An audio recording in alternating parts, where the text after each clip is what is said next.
శ్రీనివాస్ నాయకత్వం, వర్ధిల్లాలి ఒంగోలు పార్లమెంట్ సభ్యులు వై సుబ్బారెడ్డి గారి నాయకత్వం.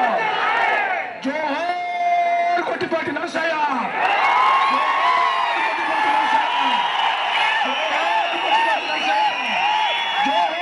కొట్టిపాటి నరసయ్య, జోహార్ కొట్టిపాటి నరసయ్య, జోహార్ కొట్టిపాటి నరసయ్య, జోహార్ కొట్టిపాటి నరసయ్య, అమర్ హే కొట్టిపాటి నరసయ్య, అమర్ హే కొట్టిపాటి నరసయ్య, అమర్ హే కొట్టిపాటి నరసయ్య, అమర్ హే కొట్టిపాటి నరసయ్య.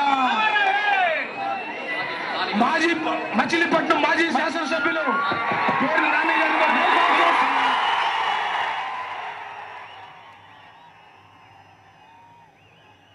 ఇప్పుడే మనం చూసాం ప్రకాశం జిల్లా ఎద్దనపూడిలో మాజీ ఎమ్మెల్యే గొట్టిపాటి నరసయ్య కాంస్య విగ్రహాన్ని వైఎస్ జగన్ ఆవిష్కరించారు. ఆయనకి వేలాదిగా అక్కడికి తరలి వచ్చిన అభిమానులు కార్యకర్తలు ఘన స్వాగతం పలికారు. ఈరోజు ఉదయం ప్రకాశం జిల్లా పర్యటనకు వెళ్లారు వైఎస్ జగన్. గన్నవరం విమానాశ్రయానికి ఆయన చేరుకోగానే అక్కడికి కూడా అభిమానులు పెద్ద ఎత్తున తరలి వచ్చి ఆయనకు ఘన స్వాగతం పలికిన సందర్భం మనం చూసాం. కార్యకర్తలంతా కూడా విమానాశ్రయం వద్దకి వచ్చి జగన్కి అభివాదం తెలుపుతూ తమ ఆనందాన్ని పంచుకున్నారు. కొద్దిసేపటి క్రితం అంటే కొన్ని క్షణాల కిందటే ఎద్దనపూడి చేరుకున్నారు వైఎస్ జగన్. అక్కడ నరసయ్య కాంస్య విగ్రహాన్ని ఆవిష్కరించడం జరిగింది. మరి కాసేపట్లో ఆయన ప్రసంగిస్తారు.